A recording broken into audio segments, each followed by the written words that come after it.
especial porque é o Domingo de Ramos, que fala a respeito da entrada triunfal de Jesus na cidade de Jerusalém.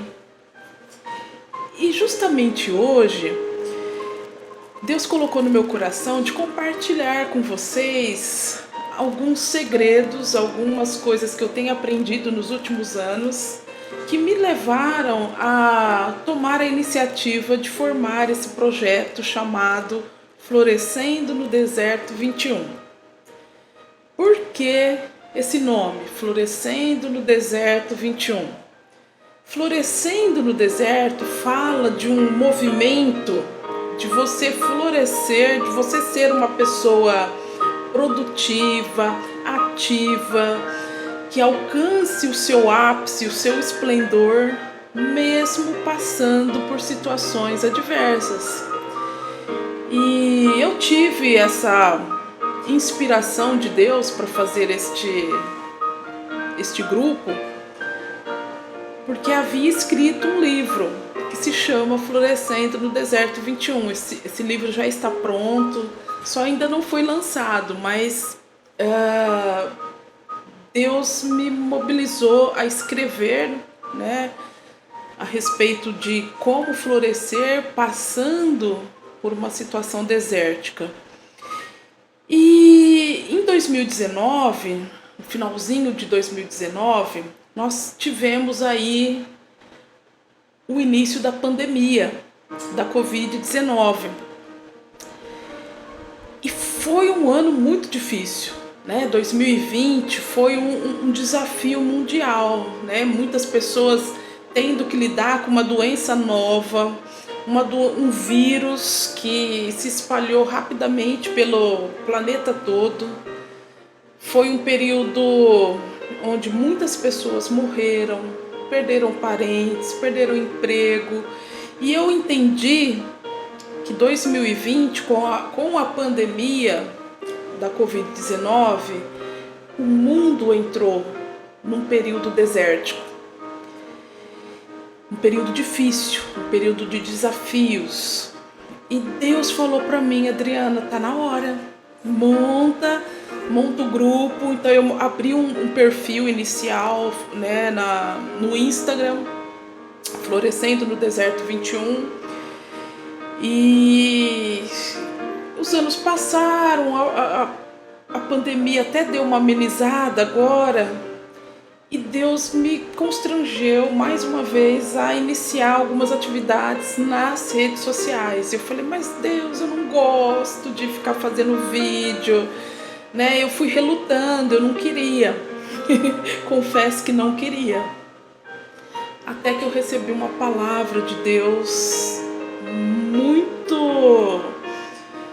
muito séria, né? Onde Deus falou: olha, eu vou cobrar de você se você não fizer. E quando isso chegou a mim, eu entendi que era o momento de eu iniciar os vídeos. E eu disse: sim, eu vou obedecer aquilo que Deus me propôs para fazer, mesmo que eu tenha dificuldades, eu não me sinta assim muita vontade para fazer os vídeos, mas eu falei: tudo bem, eu vou começar, né? E comecei de uma maneira assim muito tímida, muito rudimentar, né? Eu gravava primeiro só minha voz, nem punha minha cara. Mas aos poucos Deus foi me orientando, Deus foi me formando, né? Me direcionando o que fazer, como fazer. E eu posso dizer que cada vídeo aqui que eu gravei antecipadamente, eu não gravei coisa da minha cabeça ou, né? Não. Eu tenho clareza e o entendimento que foi Ele quem colocou em mim o início, o que falar, né? Primeiro Ele ministra muito pessoalmente a mim, para depois eu poder aqui transmitir para vocês. E hoje em especial, eu gostaria de contar um pouco dessa minha experiência que eu tive durante a pandemia da Covid-19. Porque na pandemia,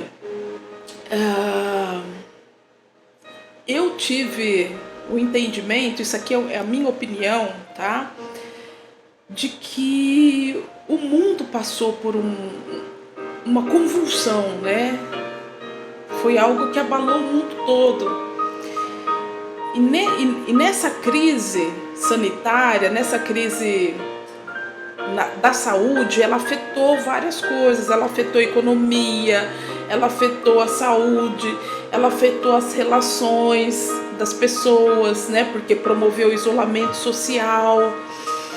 E particularmente eu entendi que foi um tempo em que Deus deu uma mensagem muito clara para o mundo. E a mensagem foi: volte para a sua casa. O lugar seguro é a sua casa. Então, isso para mim foi muito claro. Para tudo, para trabalho, para produção, fecha a fábrica, fecha a escola, fechou as igrejas, fechou tudo. É para ficar em casa.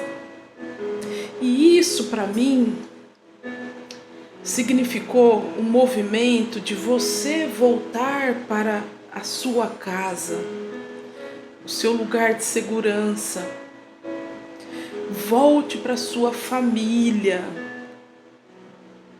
Quantos não perderam o contato familiar, mesmo morando na mesma casa?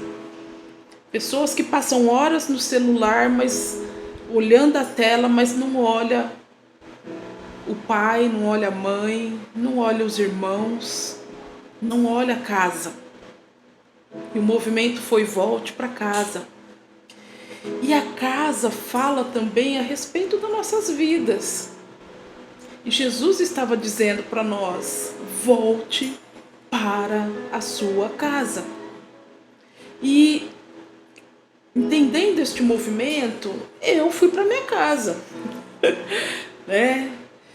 E a minha casa, se fala, minha casa espiritual, a minha casa, o lugar da minha morada, fala sobre Deus. Então eu fiz um movimento de voltar para Deus. E foi assim um período muito diferente, porque assim, no isolamento social, né, você não tinha relacionamentos com pessoas, você diminuiu toda essa atividade, essa correria da vida, ela foi interrompida na pandemia. E eu falei: olha, não tem vacina, não tem remédio, as nossas vidas estão dependentes de Deus, então eu vou voltar para Ele. E nesse período da pandemia, Deus me fez despertar.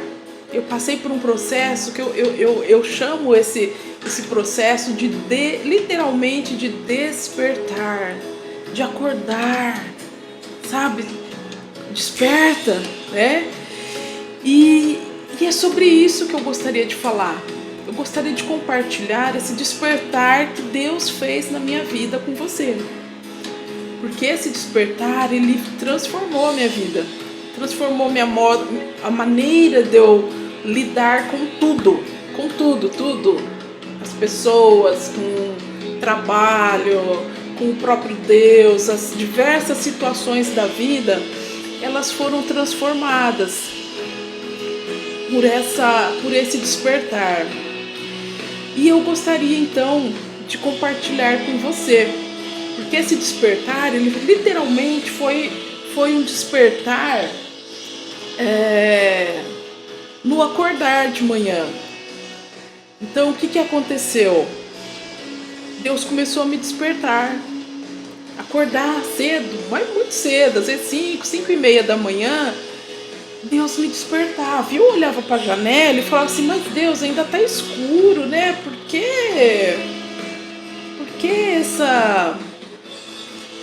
essa coisa de acordar, né? E eu olhava assim e falei: gente, está escuro ainda. E Deus falou para mim: levanta, sai da cama. Porque despertar é você acordar, é sair da cama, é sair da sonolência, é sair do sono, sair da preguiça, sair da tua zona de conforto. E eu levantei, né, e fiquei olhando assim, de pé, olhando para a janela, ainda estava escuro. E aí eu comecei a escutar os passarinhos cantando, né? No fundo da minha casa tem 2 árvores e os passarinhos cantando, e aquilo o dia foi clareando, né? Então eu fui vendo na janela a luz chegando, e aquilo foi uma experiência fantástica. E eu falei: Deus, eu quero um novo amanhecer na minha vida. Eu quero esse novo amanhecer. Eu quero um novo amanhecer. E isso foi se repetindo, né? Numa sequência de vários dias. Eu acordava e eu levantava e eu comecei a buscar a presença de Deus, a falar com Deus. E foi muito rico, né? Esse período, esse despertar. E nesse despertar, além de conversar com Deus, eu ia estudar a palavra de Deus, e Deus foi falando comigo. Eu passei a fazer um estudo sistemático da palavra de Deus, e Deus foi me ensinando várias coisas, e meu coração foi pegando fogo. E hoje eu vou compartilhar com vocês o esqueleto daquilo que Deus falou comigo. Aparentemente, o que eu vou compartilhar com você pode ser algo simples. E ele é simples, mas não é simples de colocar em operação. Então, parece simples, mas não é. Mas quando você coloca essas engrenagens para funcionar, olha, é fabuloso, é fantástico, né? Quando você coloca essas engrenagens, esses elementos para funcionar na sua vida, o florescer vem. O florescer vem. Então eu vou reduzir aqui a minha imagem para poder compartilhar com vocês a respeito das ferramentas que trazem o despertar. E eu acabei colocando o título, né, dessa nossa conversa de O Despertar. Esse despertar me fez abrir mão de coisas que eu guardava para mim, que eu achava que eram importantes, né? Hoje alguém pergunta assim para mim: Adriana, fala sobre você, quem é você? E sabe o que eu gosto de dizer para as pessoas? Eu vou até aumentar a imagem aqui. Quando alguém pergunta para mim: quem é você? Quem você faz? Hoje eu mudei a minha fala, depois de conhecer essas ferramentas. Hoje eu digo que quem é você e o que você quer ser? Eu digo: eu sou uma amante piedosa de Deus, e eu quero ser, pro resto da minha vida, uma pessoa que seja reconhecida como alguém que ama Deus. Eu quero ter essa marca em mim. E eu procuro fazer isso cada vez mais. Eu quero ser conhecida como uma pessoa que ama a Deus. Então, vamos começar aqui falando sobre 3 elementos que são importantíssimos para nós. Esses 3 elementos são conhecimento, discernimento e a sabedoria. 3 coisas: conhecimento, discernimento e a sabedoria. Esses 3 elementos fazem a base para que a gente viva bem, para que a gente alcance o equilíbrio, né? E eu vou falar um pouco de cada um deles e depois vou falar de um 4º elemento, que é o poderosíssimo, né? Vamos lá. O primeiro deles é o conhecimento. Conhecimento a gente adquire estudando, aprendendo. Qualquer coisa que você for fazer na vida, você precisa estudar, precisa aprender. E isso fala de uma dedicação, fala de um esforço que a gente faz para aprender. E hoje, atualmente, as pessoas estão assim... não precisa estudar não, tá lá no Google. O Google fala tudo, é só você digitar, o conhecimento tá lá. E o chat GPT? Nossa, é só você colocar lá, ele escreve para você. Ele vai redigir para você, então não precisa, né? Há uma tendência de achar que o estudo não é necessário, né? Na verdade, o Google, o chat GPT são fontes de informações. Não estou criticando, acho que são ferramentas potentes, a tecnologia está aí para ser usada para o nosso benefício, mas ela pode ser uma armadilha, porque algumas pessoas podem se acomodar a ponto de achar que não vale a pena estudar. Quantos adolescentes hoje você vai conversar com eles falam assim, eu quero ser youtuber, eu quero... Mas, gente, até para ser youtuber, você precisa ter conhecimento, você precisa estudar. Eu que sei o quanto que eu apanhei aqui para ajustar os programas, ajustar o som, aprender a gravar, né? E olha que eu não, né, já passei da adolescência faz tempo. Até tinha falado, Deus, já passei do tempo, mas Deus chamou e eu resolvi obedecer. Tô aqui, tô usando as tecnologias, né, para estar falando para você. Tive que estudar.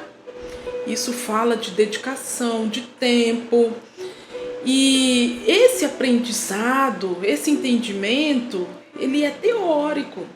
E às vezes pode ser também prático, né? Pela experiência, uma pessoa que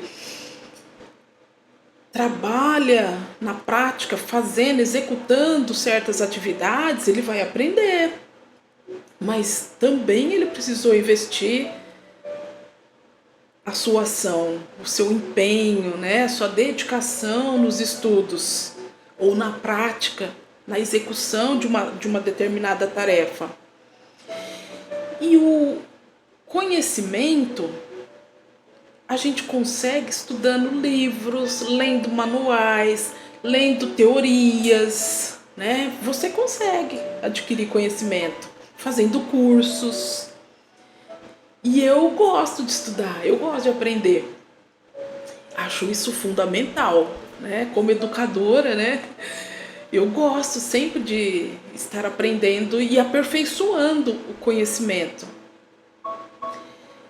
E o conhecimento ele vai servir de base para que você adquira os 2 elementos importantes, que é o discernimento e a sabedoria. Só que esses 2 elementos, vamos lá conhecer um pouco mais sobre eles. O discernimento fala sobre uma capacidade de você distinguir, de você separar, saber fazer a seleção. Discernimento é você saber julgar com sabedoria e prudência. Prudência fala de você avaliar a situação com calma, com sensatez, com critérios, para você poder julgar. Você não vai julgar por conveniência, você não vai julgar por interesses. Porque é meu amigo. Ah, porque isso vai me auxiliar ou não. Não, não é dessa forma. Discernimento, você vai fazer uma análise cuidadosa e vai fazer a tomada das decisões baseadas em valores e em princípios éticos.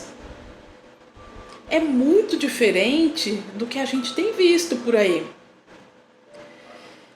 Tomar uma decisão por valores não é tomar uma decisão por preço, porque hoje as pessoas, elas não têm valores, elas têm preço. Eu vou me dar bem? Quanto que eu vou ganhar? Ah, se eu for ganhar dinheiro, então, né? Não é assim que as coisas acontecem? Mas nós não estamos falando de preço. Que quem tem valor não se vende por preço. Não é R$1.000, não é R$100.000, não é 1 milhão, 1 bilhão que vai comprar. O valor é algo muito mais profundo. Não é preço. Princípios éticos. A pessoa que age por princípios, ela não vai agir por emoção. Um princípio é uma rocha, é algo estabelecido, não se muda. Princípio não é volúvel. Ah, então se isso... Ah, é porque naquele dia... Não, princípio é princípio. Princípios são inegociáveis. E como isso é importante ter? Quanta gente sem discernimento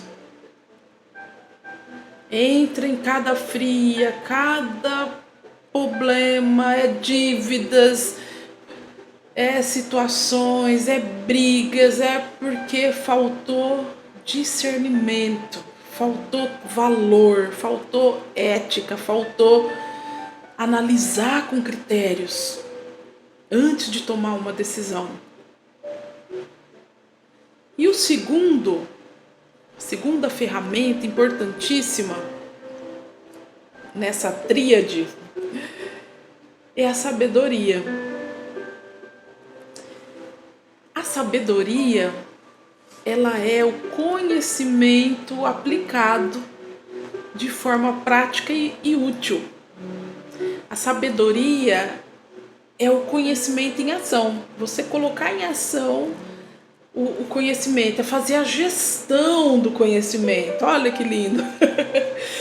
E a sabedoria, ela vai ser adquirida por experiência. Você já parou para conversar com uma pessoa mais idosa? Ela tem mais experiência de vida que você. Então ela tem mais sabedoria, ela tem mais conhecimento aplicado. Então ela sabe, isso aí não vai dar certo. Ah, eu vou fazer uma receita, Não. Coloca os ovos primeiro, depois você vai pôr o fermento. Isso é sabedoria. A sabedoria, ela vem com a reflexão. Ela vai vir com uma prática da observação das situações. Às vezes, até observando o que uma outra pessoa fez ou faz, você ganha sabedoria, porque você pode falar, olha, isso aqui deu certo, isso aqui não dá, então eu não vou repetir. Observando a escolha de uma outra pessoa. A sabedoria vai te dar capacidade para discernir aquilo que é certo e aquilo que é errado. Aquilo que é importante e aquilo que não é importante. Ela vai te ajudar a poupar energia. Tem gente que gasta energia com a coisa errada. Não vale a pena. Você vai direcionar a sua energia para aquilo que vale a pena. Sabedoria. A sabedoria, ela te dá habilidades para tomar decisões. E a sabedoria e o discernimento são ferramentas poderosas para você adquirir. E o mais fabuloso dessa tríade, né, entre o conhecimento, o discernimento e a sabedoria, o mais fabuloso disso é que para essas ferramentas trabalharem, para elas se engrenarem e entrarem em operação, alcançando alta eficiência, elas precisam de um quarto elemento. Esse quarto elemento fala a respeito da pessoa mais importante, que é Deus nas nossas vidas. Eu simbolizei aqui, vou trazer minha imagem para o outro lado, simbolizei aqui a presença de Deus como um triângulo azul, que vai envolver o conhecimento, o discernimento e a sabedoria.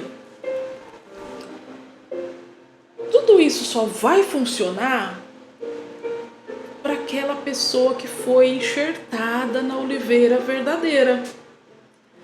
Para você que está assistindo o vídeo agora, te convido a assistir os primeiros vídeos, né, que fala sobre a enxertia.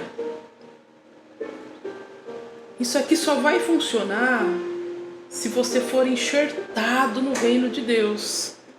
Se você receber da fonte a seiva, porque a sabedoria e o discernimento, quem dá é Deus.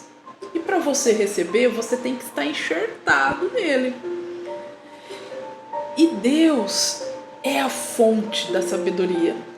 Eu diria até, Deus é a sabedoria. Então, para você receber, você tem que estar inserido nele. E como que a gente adquire sabedoria? Essa sabedoria divina é tão simples, porque Deus dá. Deus está disponível para doar essa sabedoria. Então Deus dá a sabedoria para quem pede. Olha só que simples. Basta você pedir. Eu peço, todo dia eu tenho uma oração que eu faço. Tá? Esse é um segredo. Eu peço para Deus me dar sabedoria. Para quê, Adriana, você pede? Para tudo. Para tudo. Essa sabedoria que Deus dá. Só pedir. E à medida que você recebe sabedoria e discernimento, algo potente vai acontecer com você. Porque Deus vai te dar o que está escrito bem no centro das 3 ferramentas. Deus vai te dar revelação.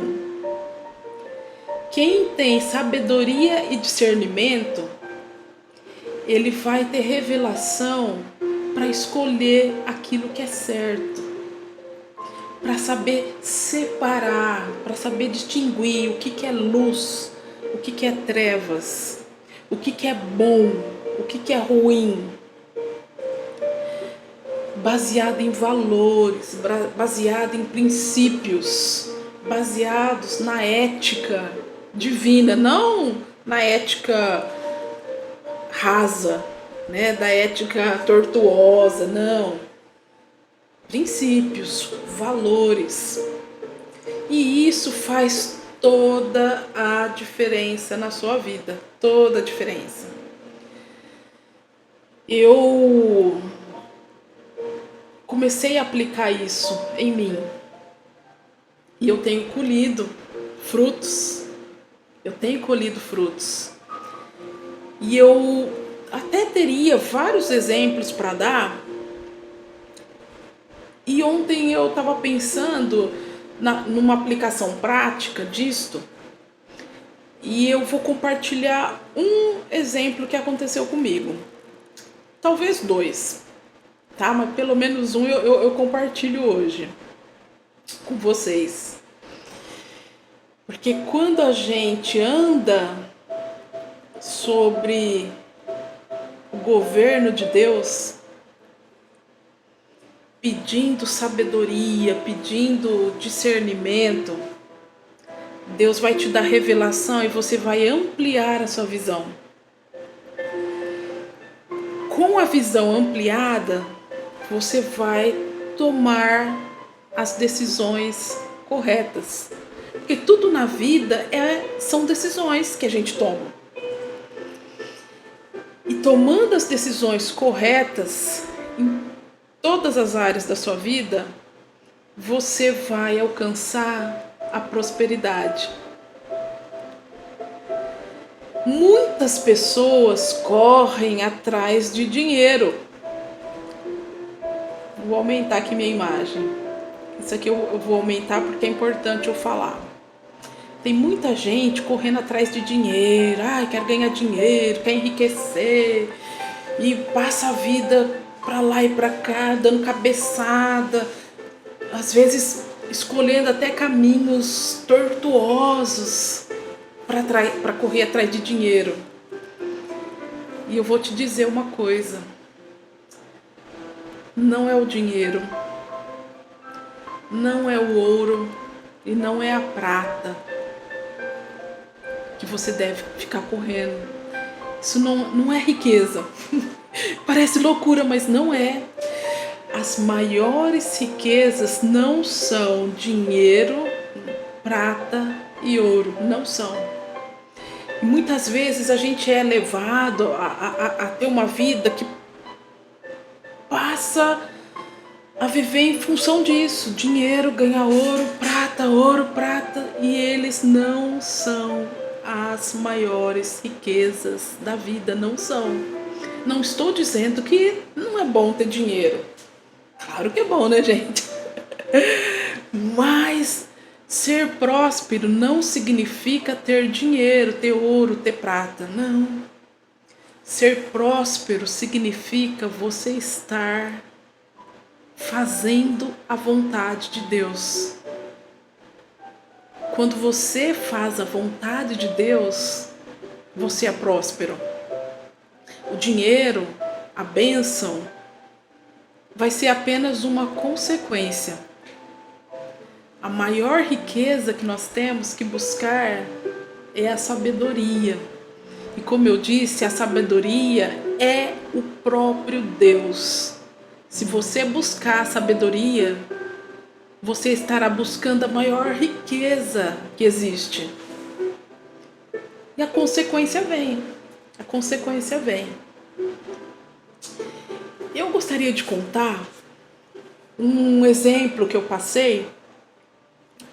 Eu trabalho no setor público e uma pessoa me pediu uma alteração que era uma necessidade dele. Era uma pessoa com deficiência física e ele chegou para mim e falou: olha, eu ando de cadeira de rodas, eu preciso ir ao posto de saúde, eu tenho muita dificuldade para acessar o posto de saúde porque a sarjeta é muito alta. Como é que eu subo sozinho com a cadeira de rodas? É muita dificuldade, né? Eu não consigo. Será que você não consegue viabilizar para tentar colocar uma rampa de acessibilidade no posto de saúde? E aquilo tocou meu coração, né? Porque a gente se compadece do outro. Eu não ando de cadeira de rodas, mas eu imagino a dificuldade que ele não deveria passar por não ter uma rampa. E a acessibilidade não é um pedido, é um direito que a pessoa com deficiência tem. Então, dentro do meu trabalho, eu fiz a solicitação, né, para colocação da rampa. E para minha surpresa e decepção, o órgão responsável por fazer isto respondeu da seguinte maneira: nós não podemos colocar a rampa neste lugar, porque segundo as normas da ABNT, essa rampa tem que ter a dimensão comprimento assim, a largura assado, e a calçada ali é muito curta, então não dá para fazer a rampa, nós não vamos poder fazer. Eu, quando olhei aquela resposta, falei, gente, eu não acredito. Eu não acredito que um engenheiro me dá uma resposta dessa, que não dá para fazer a rampa para uma pessoa com deficiência, que faz uso de um posto de saúde com frequência, que está tendo dificuldade, que ele não consegue fazer uma rampa. E aquilo, olha, me veio uma raiva. Me veio uma raiva e eu falei assim, eu vou tomar uma medida mais severa. Vou chamar o Ministério Público. Vamos acionar o Ministério Público, porque aí o Ministério Público vai chegar e vai fazer o encaminhamento para que essa rampa seja instalada, porque é um direito. Não é um favor, é um direito, está na lei. A questão da acessibilidade. Só que aí eu peguei e falei assim, não, Deus, me ajuda, porque já pensou, eu vou ter que acionar o Ministério Público, sabe? É um desgaste. Será que precisaria tudo isso para poder fazer uma rampa? Uma rampa é tão barato para uma cidade que tem um orçamento como a nossa cidade.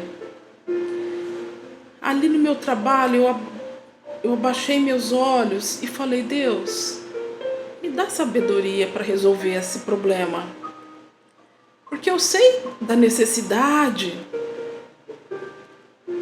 das pessoas que andam numa cadeira de roda para ter acesso ao posto de saúde.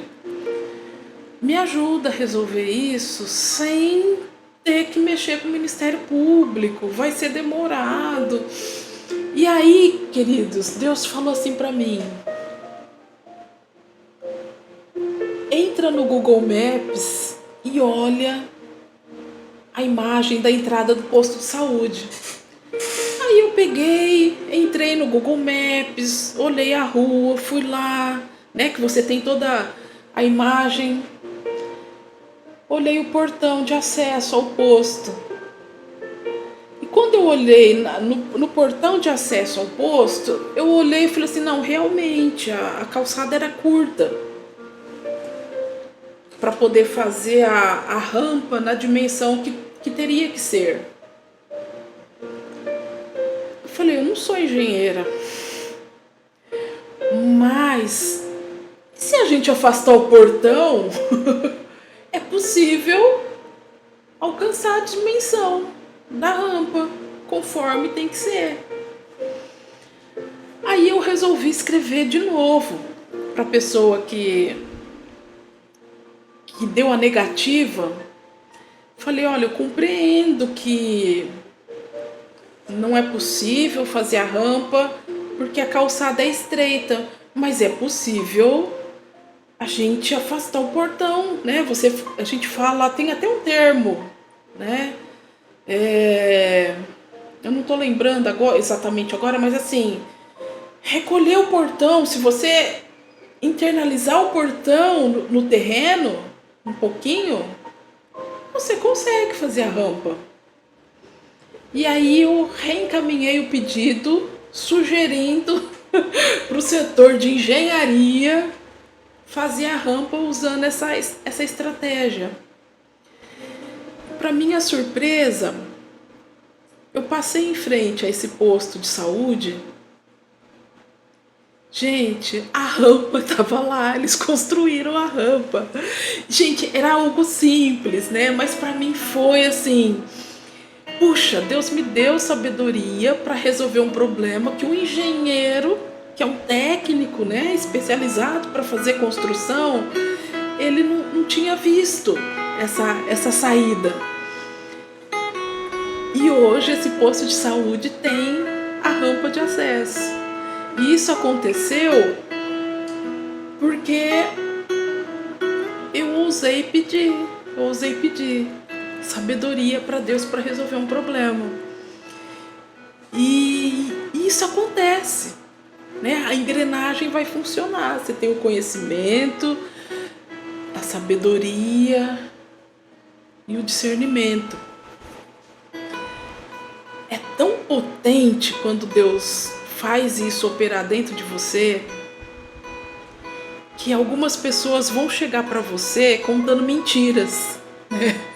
A pessoa vem e conta a maior lorota, ai, porque isso aqui, e Deus vai falar no seu coração. Mentira.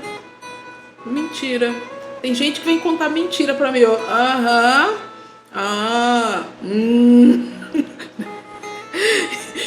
Só que você tem discernimento para falar, ó, isso é mentira. Não acredita, não é mentira. Deus te mostra, gente. Deus te mostra. Deus vai te orientar a tomar as decisões diante de propostas. Porque as propostas, elas vão aparecer. Propostas boas e propostas ruins. Propostas que aparentemente parecem ser boas, mas são propostas para te jogar no buraco.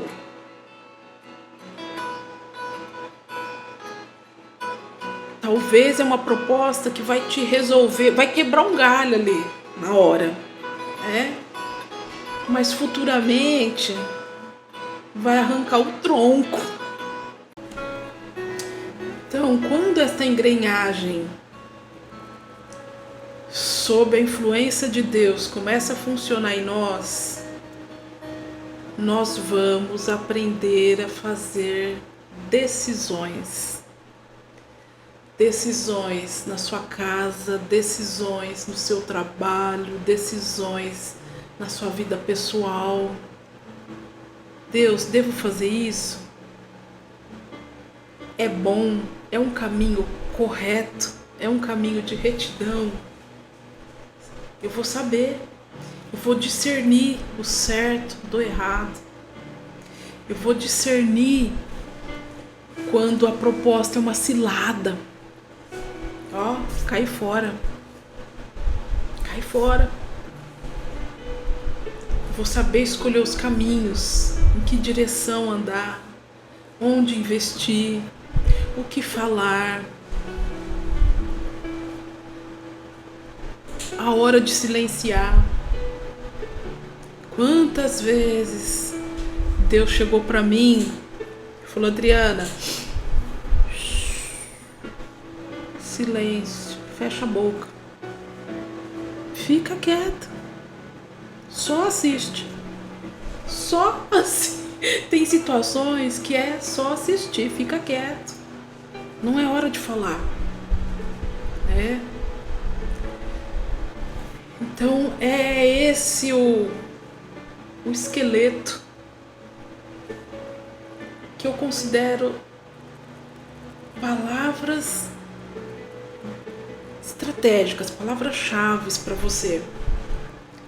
E eu vou desafiar você a aplicar isso na sua vida. Buscar conhecimento. Vou buscar conhecimento em quê?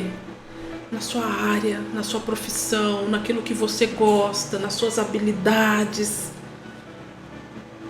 aquilo que te dá prazer, aquilo que te dá alegria. Vai estudar, vai aprender.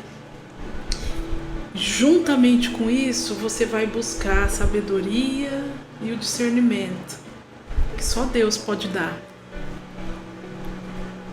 No nível que Ele tem para dar, é só Ele. E você vai ver sua vida mudar, assim como a minha mudou. O projeto Florescendo no Deserto 21,